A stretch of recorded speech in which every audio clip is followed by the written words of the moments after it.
मणी सर,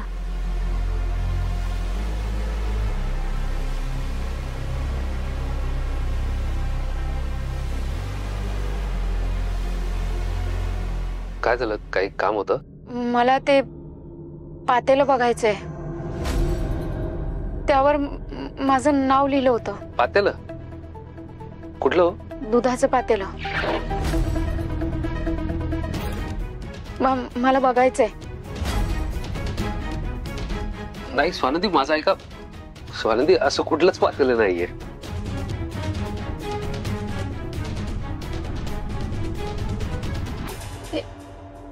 हेच पातेलं होतं. याच्यावर नाव होतं माझं.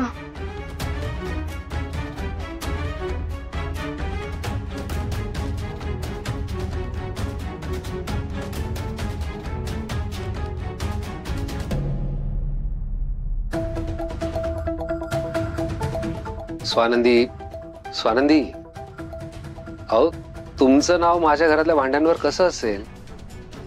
आणि तेही सौ स्वानंदी. नाही स्वानंदी, काही काय बोलताय अहो? नाही मणी सर, मी मगाशी बघितलं तेव्हा याच पातेल्यावर माझं नाव होतं. सौ स्वानंदी असं काहीतरी लिहिलं होतं. मी बघितलं होतं, मला आठवतंय. नाही अहो, आपण मगाशी बोलत होतो ना त्या फ्रेम बद्दल. तेच आपलं बोलणं चालू होतं. तेवढ्यात तुम्ही इथे आला आणि तुम्हाला चक्कर यायला लागली. कदाचित तुमच्या डोक्यात तेच चालू असेल म्हणून चक्कर आली असेल. आणि मला असं वाटतं तुम्हाला भास झाला असेल स्वानंदी. तुमचं नाव कसं असेल अहो? भास झाला असेल? हा, भास झाला असेल.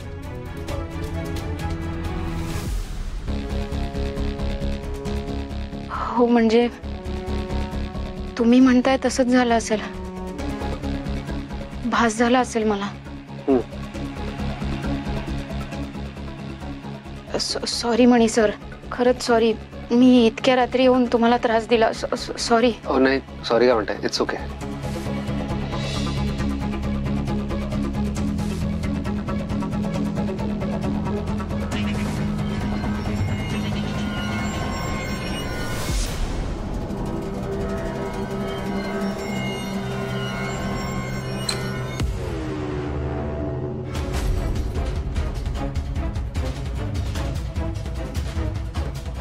तनिषा, तू इकडे काय करतेस?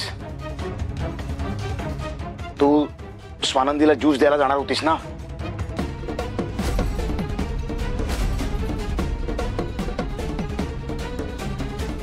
सुजित. तनिषा, तू आमचं सगळं बोलणं ऐकलंयस ना? आधी दार लाव.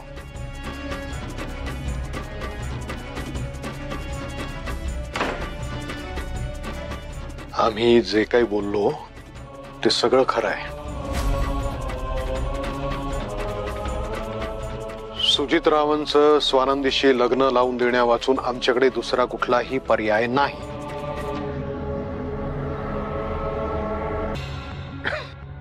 तनिषा, पण हे काही खरं खरं लग्न नाहीये. काळजी करू नकोस. एकदा का सुजितरावांचं स्वानंदीशी लग्न झालं आणि तिच्याकडनं आपण पॉवर ऑफ अटॉर्नीचे पेपर्स घेतले की सुजितराव तिला डिवोर्स देतील.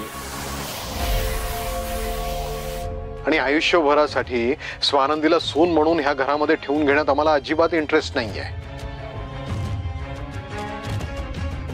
तनिषा, तुला हे मान्य करावंच लागेल, नाहीतर मग. इट्स ओके, मला मान्य आहे सगळं.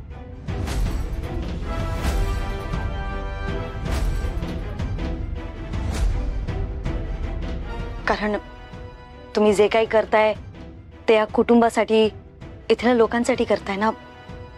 सो मला सगळं मान्य आहे. आणि मी पण आता या कुटुंबाचा भागच आहे ना. पण काका, आपण जे काही करू ते मिळून करूया. Thank you Tanisha, thank you. नाही, मला वाटलं की कदाचित पुन्हा तू काहीतरी मिसअंडरस्टँडिंग करून घेशील आणि त्यावरनं खूप चिडचिड करशील. पण तू समजून घेतलंस त्याबद्दल खरंच थँक्यू. सुजित, अरे मी समजून घेतलंय कारण मला कळलंय की ते लग्न खोटं आहे. पण जर तसं झालं नसतं तर मग मी समजून घेतलं नसतं तुला.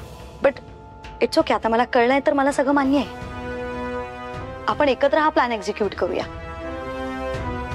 हो. गुड.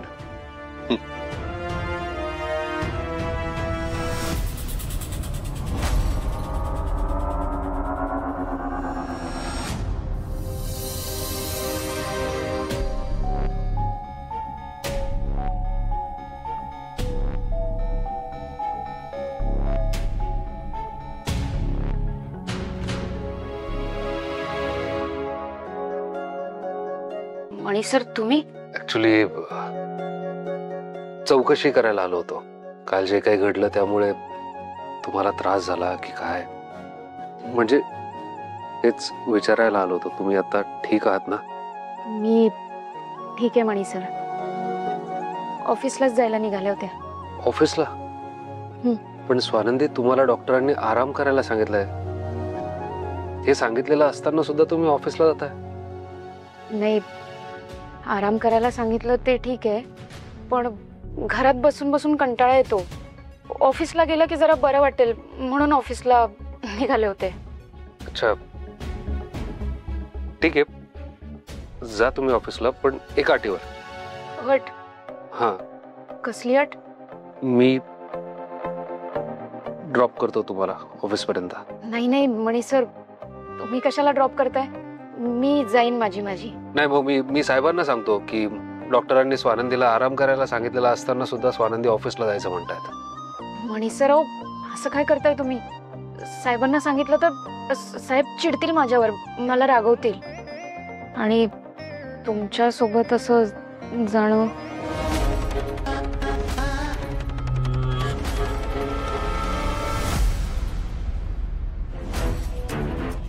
नाही म्हणे, हे बघ, स्वानंदीला थोडा त्रास झाला तरी चालेल, पण तिची मेमरी परत आणण्याचा हा एकमेव उपाय आहे.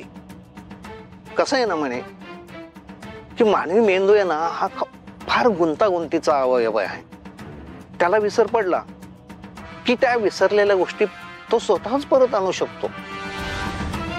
त्यासाठी काय आहे की त्याला जुन्या गोष्टींची आठवण परत करून देणे किंवा जुने अनुभव त्याला परत देणे, अशा प्रकारचे उपाय करावे लागतात. आणि हो म्हणे, हे बघ, मी एक नवीन औषध लिहून दिलं होतं बघ, तेच जर स्वानंदी घेत असेल तर तिच्या जीवाला अजिबात धोका नाहीये म्हणे. त्यामुळे तू काळजी करू नकोस. उलट तू तिचे मागचे रेफरन्सेस तिला परत देऊन तिची मेमरी ट्रिगर करण्याचे सॉफ्ट प्रयत्न सुरू ठेव. कळलं? ओके. मणी सर,